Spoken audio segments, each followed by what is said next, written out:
جہاں مغل بادشاہوں نے اپنے دور میں بہت سی ایسی عمارات تعمیر کروائیں جو تاریخ میں خاص حوالوں سے یاد رکھی جائیں گی۔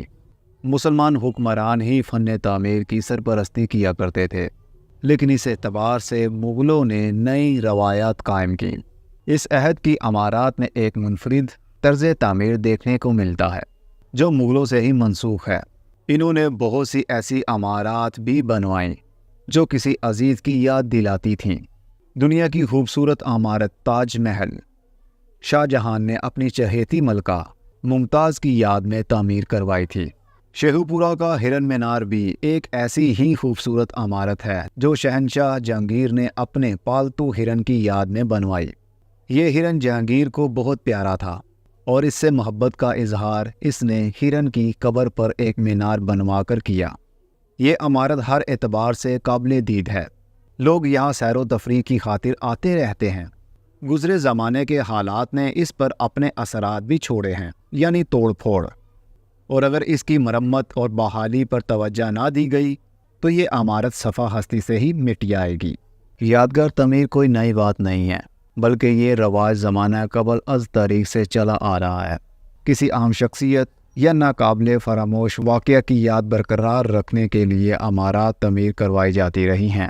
قدیم دور کے ساتھ عجائبات میں سے بہت سی ایسی تھیں جو کسی نہ کسی شخصیت سے منسوب تھیں۔ ہر دور میں ایسا ہوتا رہا ہے کہ بادشاہوں نے اپنے کسی عزیز کی یادگاریں بنوائیں، لیکن ایسا بہت کم نظر آتا ہے کہ انہوں نے کسی جانور کی یاد میں عمارت تعمیر کروائی ہو۔ شیخو پورہ کا ہرن مینار ایک ایسی ہی دیدہ زیب اور خوبصورت عمارت ہے جو شہنشاہ جہانگیر نے اپنے خوبصورت پالتو ہرن منسراج کی قبر پر تعمیر کروائی۔ شہنشاہ جہانگیر شکار کا بہت شوقین تھا۔ شہزادگی کے عالم میں تو اس کا یہ شوق جنون کی حد تک پہنچ چکا تھا۔ تحت نشینی ہونے کے بعد بھی اس نے عملی طور پر حکمرانی اپنی چہیتی ملکہ نور جہاں کے سپرد کر رکھی تھی اور خود عیش و عشرت میں غرق رہتا یا شکار کی خاطر نکل جاتا۔ وہ جگہ جہاں آج کل شیخو پورہ شہر ہے، یہ اس زمانے میں غیر آباد جنگل ہوا کرتا تھا۔ وسیع و عریض رقبے پر پھیلے جنگلات ایک بہترین شکارگاہ کا کام دیتے تھے۔ یہ جگہ جہانگیر کی پسندیدہ تھی اور وہ اکثر شکار کی خاطر یہاں آیا کرتا تھا۔ شہزادگی کے زمانے میں جہانگیر کی عرفیت شیخو تھی، یعنی وہ شیخو کے نام سے مشہور تھا۔ اسی لیے اس جگہ پر آباد ہونے والا شہر بھی اسی کی نسبت سے شیخو پورہ کہلاتا ہے۔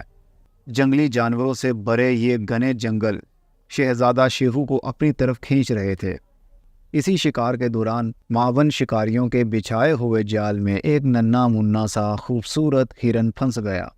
جہانگیر نے ذبح کر کے کھانے کی بجائے اسے اپنا پالتو بنا لیا۔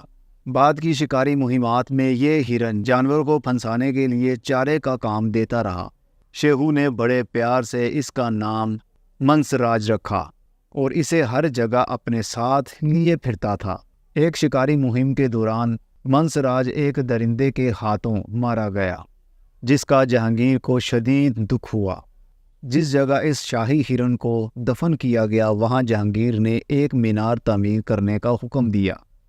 صرف یہی نہیں بلکہ جہانگیر نے اپنی مملکت کی حدود میں ہرن کے شکار پر بھی پابندی لگا دی تھی، اور جو شخص ہرن کا شکار کرتا پکڑا جاتا اسے سخت سے سخت سزا دی جاتی تھی، کیونکہ اس نے ذل سجانی کے زخموں کو تازہ کر دیا۔ شیخو پورہ کے ہرن مینار کی اونچائی 130 فٹ ہے۔ ان وقتوں میں اس کی تعمیر پر 1.5 لاکھ روپے لاگت آئی۔ بعد ازاں جب شاہ جہاں بادشاہ بنا تو اس نے ہرن مینار کے گرد ایک بارہ دری تعمیر کرنے کا حکم دیا۔ یہ بارہ دری 1634 میں مکمل ہوئی اور اس پر 80,000 روپے خرچ ہوئے۔ اسی دور میں عمارت کی حدود میں ہی ایک جھیل تعمیر کروائی گئی جس کو دریائے چناب سے پانی مہیا کیا جاتا تھا۔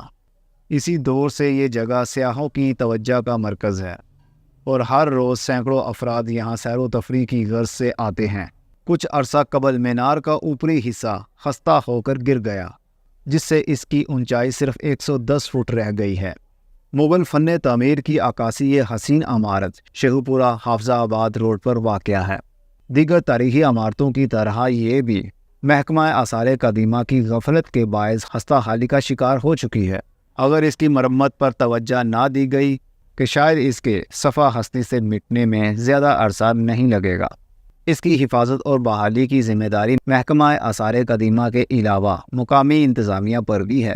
عمارت کی خستگی سے ظاہر ہوتا ہے کہ متعلقہ ذمہ داران اپنی ذمہ داریاں احسن طریقے سے نبھا نہیں رہے۔ ہرن مینار اور بارہ دری کی بحالی کی طرف برسوں سے توجہ نہیں دی گئی۔ مزید یہ کہ یہاں پکنک کی خاطر آنے والے لوگ جھیل سے مچھلیاں پکڑنے کی خاطر اس میں جو اشیاء پھینکتے ہیں، اس سے جھیل آلودہ ہوتی ہے۔